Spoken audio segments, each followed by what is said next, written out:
Hey guys, welcome back to my channel. May have been 4 years, but we're back, and this is my beautiful client Valerie, and we are getting her ready for the red carpet today. So I'm going to take you guys through a full red carpet look with me. Mind you, this video was 2 hours long, so to make it a little bit more exciting, I've cut it down to 10 minutes. Skin prep is already done. We've also already prepped her eyelids. I've just been using concealer, Tarte Shape Tape. Now I'm going in with like a bronzer or a bronzer-like eyeshadow color and just warming up her crease and just adding some depth back in to where her eye socket is. And then I'm smoking out the outer portion of her eye by creating a gradient of slowly building to a darker color. Also wanted to point out, I'm using skin tape to catch a lot of the fallout. I'm also coming at her from a terrible angle. We're in a hotel, she's in a low chair, and I'm all the way up here. So the tape can also really help because otherwise I would have to be squatting down constantly to see her straight on to make sure the eyeshadow placement was right.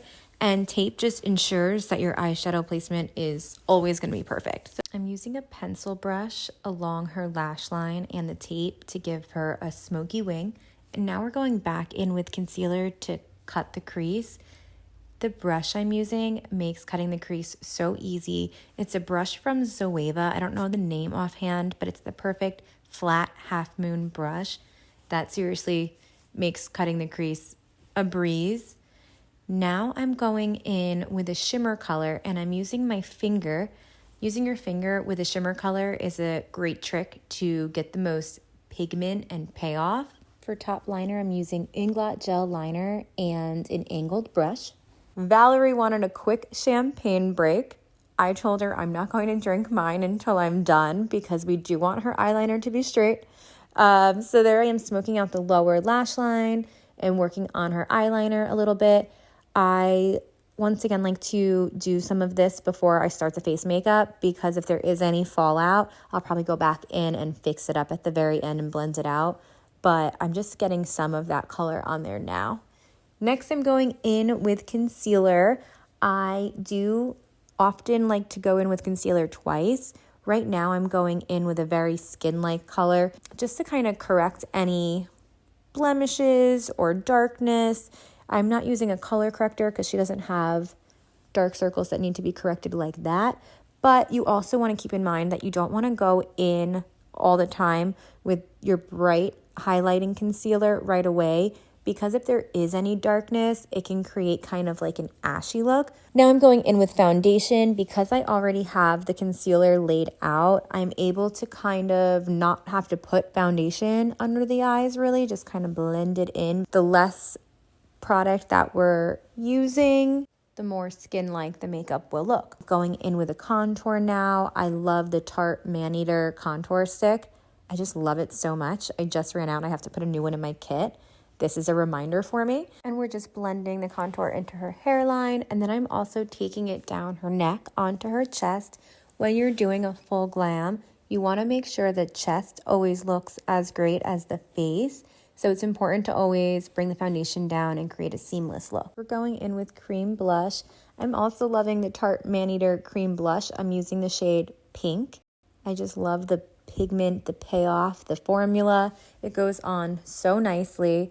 I've been doing a little blush cocktail lately where I actually use like 3 different blushes on my clients, but this is the perfect one to start with when you have all of the wet cream products that you're laying out. As you can see, this color is beautiful, and I kind of like blend it in to the contour and then also into the concealer. And don't forget, we're going back in with concealer.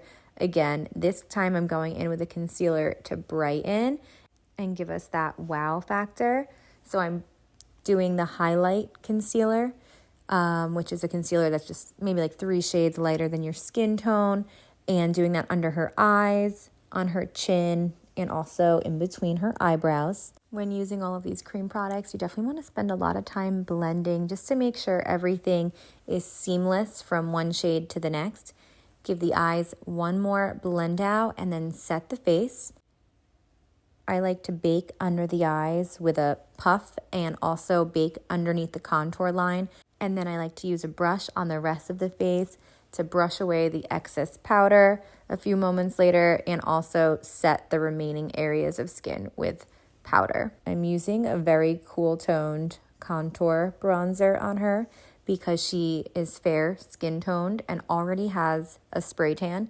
So with that mix up, you can kind of turn orange, and we definitely want to avoid that. So I'm using a very cool toned bronzer. Now I'm going in with blush. I'm using the Too Faced blush in the shade Candy Clouds. And now we're going to fill in her brow a bit. First, I like to kind of brush over the hairs. Then I go in with my pencil. I'm using a Tarte pencil. I'm trying to tell what shade that is from here. Maybe it's medium brown. And first, just making a couple hair-like strokes. Keep the initial inner part of the brow very fluffy, and then kind of work on an angle for the rest of the brow.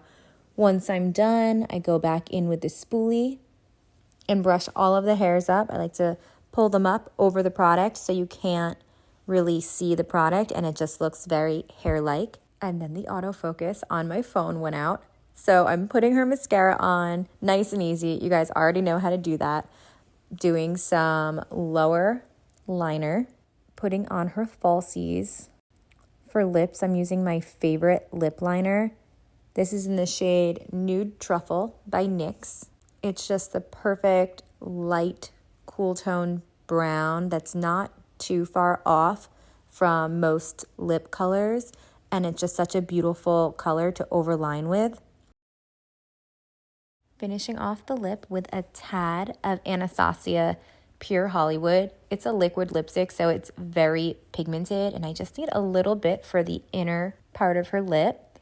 And then topping it with my favorite gloss, Buxom Blushing Margarita. This is a plumping gloss. It's very hydrating. It's not an uncomfortable plump. It's subtle, and it just looks so beautiful. And here's the final look. Here she is on the red carpet, looking fabulous. Look at that dress. I am so obsessed with this whole look. Let me know what you guys think in the comments, and thank you so much for watching. I'll see you in my next video.